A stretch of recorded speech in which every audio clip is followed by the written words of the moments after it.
Bonjour à tous, j'espère que vous allez super bien. De mon côté, eh bien, tout va très bien et je suis super contente de vous retrouver pour une nouvelle vidéo. Ça fait longtemps que j'ai pas filmé une vidéo qui ne soit pas en direct. La période est un peu mouvementée entre mon emploi du temps de travail, les enfants, les temps de transport allongés, l'approche des fêtes. Enfin, comme tout le monde, je crois. Et au cœur de la tourmente, j'essaie de rester la plus centrée possible, mais je dois dire que ça me demande pas mal d'efforts. Et aujourd'hui, j'ai envie de partager avec toi une vidéo sur le sujet du minimalisme et de la consommation en conscience. Et dans cette vidéo, je partage avec toi 6 choses que je ne vais pas acheter pour ce Noël, et puis également 4 choses dans lesquelles je vais investir pour ce Noël. Et j'essaierai de te donner quelques astuces pour consommer ou dépenser de l'argent plus en conscience en cette période de Noël. Alors on commence tout de suite avec les 6 choses que je n'achète pas pour ce Noël 2019. Donc la première chose que je n'achète pas cette année et que je n'ai d'ailleurs pas acheté l'an dernier non plus et puis l'année d'avant non plus, c'est une tenue de fête. Je passe devant les vitrines en ce moment et je suis très impressionnée par la quantité de tenues réservées aux fêtes que l'on propose encore en magasin. Comment est-ce que c'est possible? C'est des tenues que les gens vont porter une fois et qui ne seront peut-être jamais reportées. C'est vraiment un concept que je ne comprends pas du tout. Alors quand j'avais 10-12 ans, je trouvais ça super marrant. Bon, maintenant, à l'orée de 2020, avec tout ce qu'on sait sur notre environnement, sur notre surconsommation, etc., c'est un concept que je ne comprends pas. Donc définitivement, je n'achèterai pas de tenue de fête cette année. Je vais porter une tenue que j'aime bien, que je vais accessoiriser d'une façon particulière. Alors ce sera sans doute pas un t-shirt, un legging et un sweatshirt comme c'est ma tenue quotidienne, tu vois, pour enseigner tout ça. Ce sera un peu différent, mais ce sera une tenue que j'ai et que j'aime bien, que je vais accessoiriser. Mais en aucun cas, je ne vais acheter une tenue spécifique pour les fêtes. De façon générale, j'aime pas trop le concept d'acheter une tenue spécifique pour un événement. Dans ce cas, je préfère acheter quelque chose que je pourrais reporter de multiples fois, ou alors emprunter un vêtement à quelqu'un, ou pourquoi pas le louer. Je l'ai jamais fait, mais je sais qu'il y a des services de location de vêtements. Mais en tout cas, acheter une tenue à usage unique, pour moi, c'est un contresens total. La deuxième chose que je ne vais pas acheter, c'est trop de nourriture pour les fêtes. Parfois, pour les fêtes, on voit trop grand, on achète plein de trucs et puis il y a 2 conséquences derrière. La première, c'est que le lendemain, on n'est pas bien, on est un peu malade et puis il y a plein de choses qui finissent gâchées. Donc ça, c'est vraiment quelque chose que j'essaye d'éviter. Donc on va planifier les choses qu'on achète et faire en sorte qu'il n'y ait pas de gâchis. Et puis on va aussi éviter d'acheter trop pour un repas pour se retrouver malade ensuite. Parce que ça nous est déjà arrivé à plusieurs Noëls d'être pas bien parce que vraiment on avait fait de trop gros repas, trop riches, trop complexes. Et en réalité, c'était pas forcément un très bon moment. Donc on va faire attention à ça. Peut-être prévoir moins de choses, des repas un peu plus simples, qui seront bons, qui seront même délicieux, mais qui nous feront aussi nous sentir bien le lendemain et qui finiront pas dans la poubelle. Toujours sur le plan de la nourriture, autre chose que je n'achète pas, eh bien ce sont des chocolats ou des friandises emballées spéciales Noël. Alors ça c'est pareil, en ce moment les supermarchés en regorgent. Tous les chocolats suremballés, tu vois, emballés individuellement dans une boîte emballée, elle-même emballée dans un film plastique. Bon ça évidemment c'est un no-go total pour moi. Et d'ailleurs je fais le vœu qu'on ne m'en offre pas, s'il vous plaît. Mais vraiment ça j'en veux pas du tout. Nous ce qu'on fait c'est qu'on va acheter quelques ingrédients de base et on va fabriquer des confiseries, mais j'y reviendrai justement dans les choses sur lesquelles j'investis. Mais vraiment acheter comme ça des chocolats suremballés, c'est difficile à éviter, ils sont partout en tête de gondole. Si tu vas dans un supermarché, on peut pas passer à côté et du coup on a l'impression qu'il faut absolument qu'on en achète. Mais c'est pas le cas, on est maître de notre consommation et on peut ne pas vouloir avoir tous ces trucs emballés qui ne servent à rien dans notre cuisine et dans nos placards. Sans compter le fait que pour notre santé, la plupart de ces friandises sont bourrées de sucre, complètement vides de nutriments, et que même si, oui, c'est super de se faire plaisir avec quelque chose de bon, peut-être qu'on peut essayer de le faire raisonnablement et sans impacter la planète avec trop d'emballage. Alors autre chose, alors ça c'est comme l'an dernier, je n'achète pas de sapin de Noël, puisque donc on a acheté un sapin tu vois, en bois il y a quelques années et qu'on utilise à chaque Noël. Alors l'an prochain, je pense qu'on va le peindre avec les enfants, comme ça ce sera rigolo. Mais bon, cette année, on n'avait pas le temps, donc on l'a laissé brut. Et on l'a décoré avec des pommes de pin qu'on a ramassés dans les bois et sur lesquels on a mis un spray de peinture, donc il ne doit pas être très écologique, mais bon, au moins on les réutilise. Et puis on a, tu vois, attaché un petit fil argenté, on en a acheté une bobine, je crois, il y a 2 ans, et ça marche très bien comme ça. Et on a nos petites boules de Noël qu'on a depuis 10 ans, qui sont toujours les mêmes, et qu'on a accrochées sur les pommes de pin. Donc bon, bah moi ça me va, il y a des guirlandes LED aussi dessus, donc là on le voit pas parce qu'il fait jour. On le voit un tout petit peu. Mais bon, bref, tu vois, il y a des guirlandes LED et nous, ça nous va très bien. Alors, je sais que c'est simple. Je sais que pour certains, ce ne sera pas tout à fait peut-être ce que vous attendez en termes de déco de Noël. C'est vrai qu'on fait assez minimaliste et simple sur le sujet, mais nous, ça nous va très bien. Hein, ça nous simplifie la vie. On n'a pas de sapin à acheter. On n'achète pas de déco de Noël à foison. De toute façon, les rues sont déjà surdécorées. Donc, nous, ça nous va très bien. Et après, je dis pas qu'il faut que tout le monde fasse la même chose que nous. Évidemment, c'est pas du tout le cas. Mais peut-être, c'est pareil, avoir une consommation raisonnable de décoration de Noël, parce que c'est quand même quelque chose qui est là pour quelques semaines. La plupart du temps, c'est du plastique. C'est fabriqué dans des conditions douteuses, au bout du monde, on ne sait pas trop comment. Donc, soyons peut-être raisonnables là-dessus. Ensuite, comme l'an dernier, évidemment, j'achète pas de papier cadeau. L'an dernier, je crois que je t'avais dit qu'on avait emballé nos cadeaux dans des sacs à vrac. Comme ça, on offrait des sacs à vrac aux personnes à qui on offrait des cadeaux, en plus de leurs cadeaux. Et on avait trouvé ça sympa. Cette année, on nous a donné des vieilles cartes routières. Donc, c'est des vieilles cartes routières qu'on a récupérées dans la famille. Donc, on va s'en servir pour emballer les cadeaux. Et puis, on nous a prêté aussi des chutes de tissu. Et donc, on va utiliser ça pour emballer les cadeaux. Et ce sera très bien. Donc, ça, je suis super contente parce que c'est vrai que le papier cadeau, tu sais que tu t'embêtes à bien emballer un cadeau. Et puis, derrière, il est déchiré en 1 seconde et il finit à la poubelle. C'est pareil. C'est vraiment un concept que je ne comprends pas du tout aujourd'hui. Alors c'est vrai qu'à une époque j'en achetais et je ne me posais même pas la question, mais maintenant vraiment je veux pas de ça chez moi ou dans ma vie, donc on utilise ce qu'on a, et donc cette année ce sera des chutes de tissu et des vieilles cartes routières et ce sera très bien. Et puis enfin, je ne fais pas d'achat impulsif, donc ça c'est un peu ma ligne de conduite. Je crois que je vais me le tatouer sur le front, ou en tout cas le répéter dans plein de vidéos, mais éviter les achats impulsifs. Là c'est difficile, il y a plein de trucs autour de nous, on nous montre plein de bonnes affaires immanquables avant Noël, que ce soit sur le plan de la décoration, des cadeaux ou je ne sais quoi. Mais vraiment, les achats impulsifs, c'est ce qui va remplir notre maison ou notre appartement de choses qui ne nous sont pas utiles et qui ne nous font pas vraiment plaisir au bout du compte. C'est ce qui impacte énormément la planète, parce que les industriels comptent sur le fait qu'on fasse des achats impulsifs pour acheter toujours plus, parce que c'est des choses qu'on oublie le lendemain et puis du coup le surlendemain on est prêt à acheter autre chose.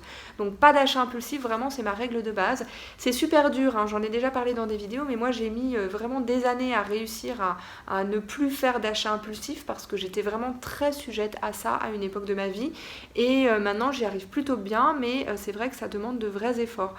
Peut-être qu'il faudrait que je fasse une série de vidéos d'ailleurs avec un plan d'action pour arrêter les achats impulsifs. Dis-moi en commentaire si ça te dit et je le ferai avec plaisir.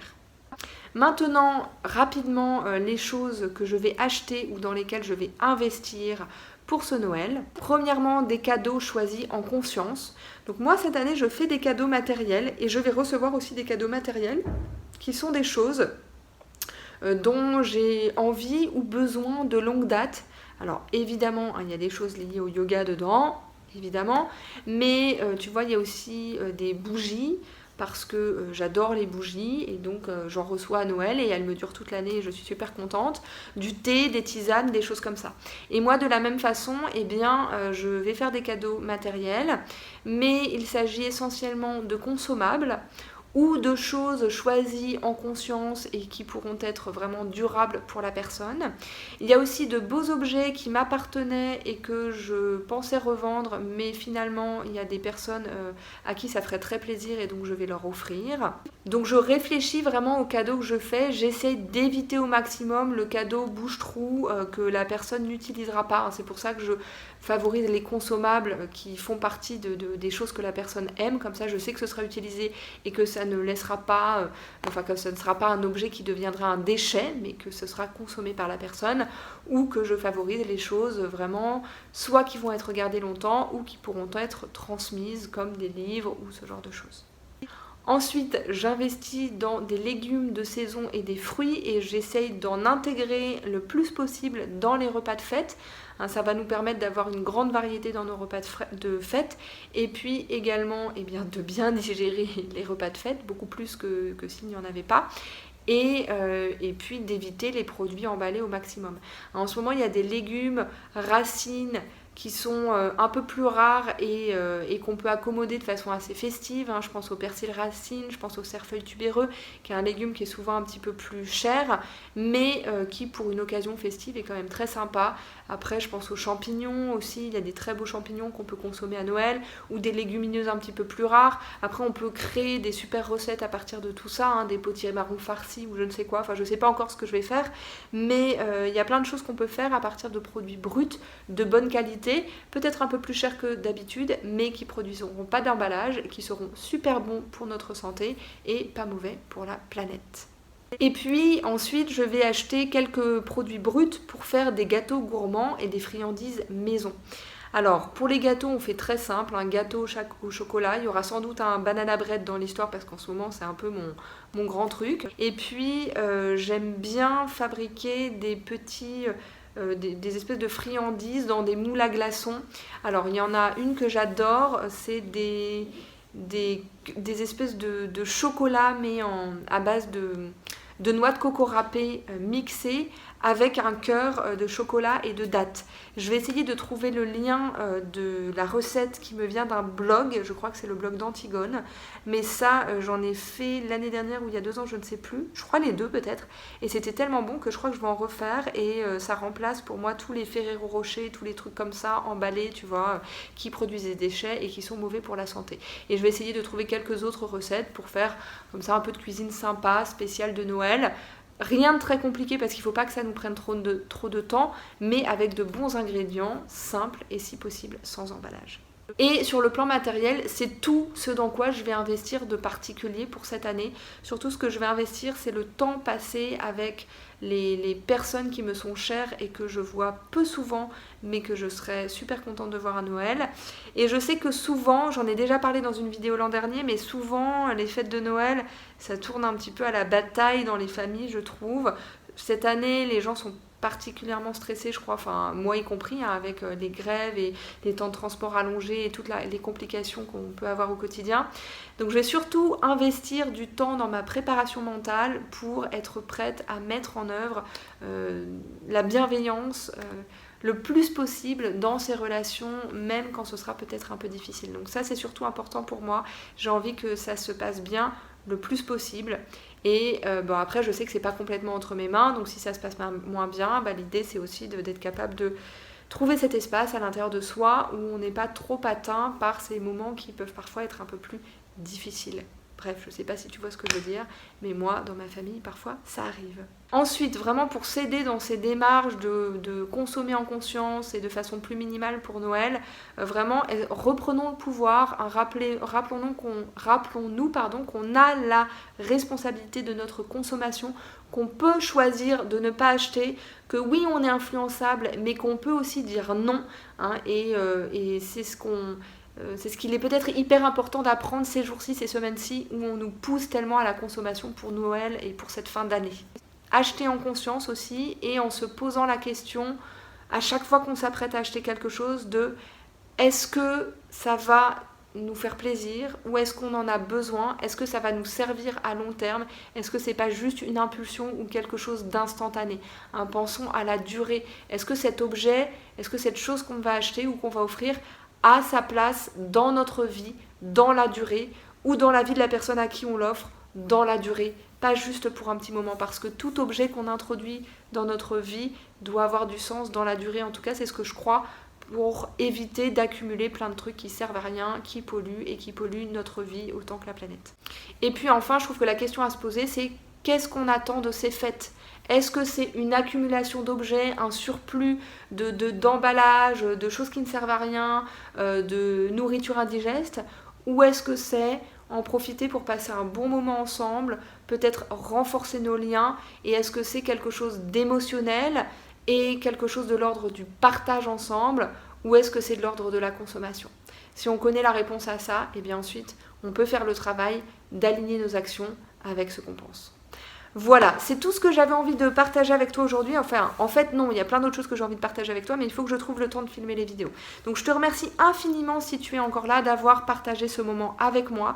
Je te remercie, enfin vraiment, ça me touche beaucoup quand je lis vos commentaires. J'ai pas toujours le temps d'y répondre, mais je les lis tous et ça me touche énormément. Donc, un grand merci à vous. N'hésitez pas à commenter sur vous, votre vision de Noël. N'hésitez pas à partager la vidéo avec d'autres personnes pour qui elle pourrait être utile.